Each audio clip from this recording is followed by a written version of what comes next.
નિશાંત કુમારને નીતિશ કુમાર બનાવવા માટેની કવાયત શરૂ કરી દેવામાં આવી છે। બિહારને હજુ સુધી નવા મુખ્યમંત્રી નથી મળ્યા। જ્યારે નીતિશ કુમારે 5 માર્ચે રાજ્યસભામાં જવાની વાત કરી હતી ત્યારે ભાજપના નેતાઓના મોઢામાં પાણી આવી ગયું હતું કે હવે તો બિહારની ખુરશી એમના હાથમાં જ છે।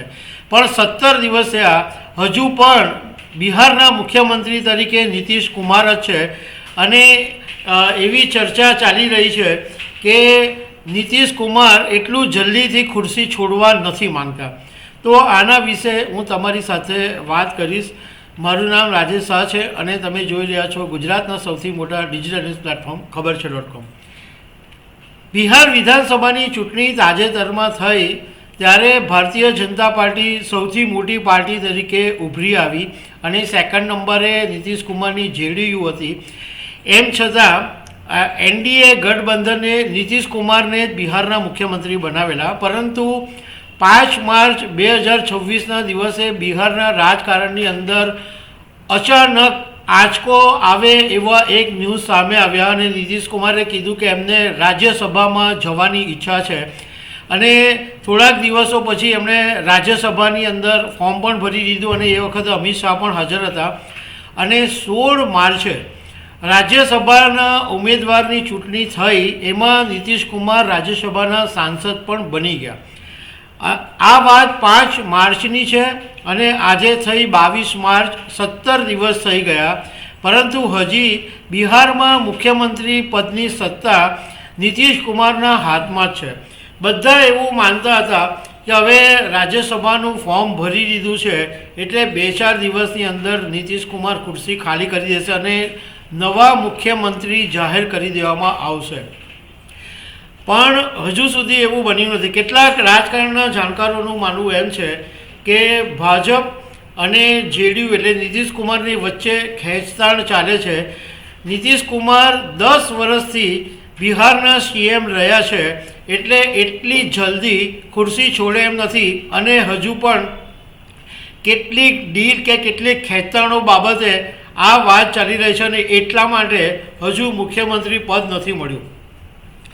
બીજી તરફ એવું જેડીયુના લોકોનું કહેવું એમ છે કે લગભગ 15 એપ્રિલની આજુબાજુ સુધી નીતિશ કુમાર બિહારના મુખ્યમંત્રી રહેશે। ની જગ્યાએ કોણ કોણ આવે એના નામ ઘણા સમયથી ચર્ચામાં ચાલે છે। સ્વાભાવિક વાત, લોકો એવું માને છે કે ભારતીય જનતા પાર્ટી સૌથી મોટી પાર્ટી છે એટલે એમનો જ કોઈ મુખ્યમંત્રી હશે અને અત્યારના જે બિહારના ગૃહમંત્રી છે સમ્રાટ ચૌધરી, એમનું નામ સૌથી રેસમાં આગળ છે, પરંતુ ભારતીય જનતા પાર્ટી પણ ગમે ત્યારે કોને પદ આપી દે એ કહી નથી શકાતું, એટલે અત્યારે કોઈ છાતી ઠોકીને એવું નથી કહેતું। આ ઉપરાંત વિજયકુમારસિંહ, નિત્યાનંદ રાય એ બધાના નામો પણ ચાલે છે।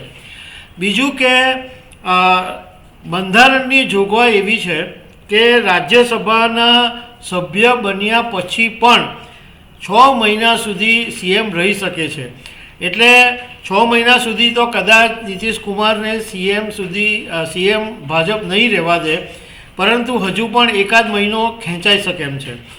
બીજું કે નીતિશ કુમાર માટે એવું પણ કહેવામાં આવે છે કે પોતે હવે એમની ઉંમર પણ થઈ ગઈ છે, 75 વર્ષ ઉપર થઈ ગયા છે, એટલે એમના દીકરાને સેટ કરવા માટે અને લગભગ નાયબ મુખ્યમંત્રી પદ માટે ભાજપ પણ લગભગ તૈયાર થઈ જ ગયું છે।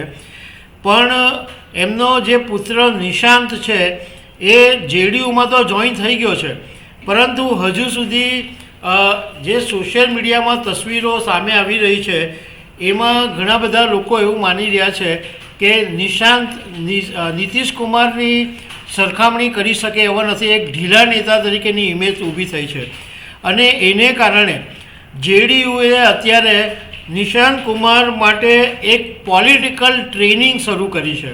નિશાંત કુમારને નીતિશ કુમાર બનાવવા માટેની કવાયત શરૂ કરી દેવામાં આવી છે અને મંત્રી અશોક ચૌધરીના ઘરે નિશાંત કુમારને બધા પ્રકારની ટ્રેનિંગ આપવામાં આવી રહી છે। કેવી રીતના બેસવું, કેવી રીતના મંચ ઉપર ઊભા રહેવું, કેવી રીતના લોકોની સાથે વાત કરવી, કેવી રીતના પબ્લિકની સાથે વાત કરવી, કેવી રીતના હાથ મિલાવવા, બોડી લેંગ્વેજ કેવી રાખવી, ડ્રેસ કોડ કયો રાખવો, વોકિંગ સ્ટાઇલ કેવી રીતના રાખવી, એક રાજનેતાને શોભે એવી એ ચાલ કેવી રીતના ચાલવી, આ બધી જ બાબતની અત્યારે નિશાંત કુમારને ટ્રેનિંગ આપવામાં આવી રહી છે.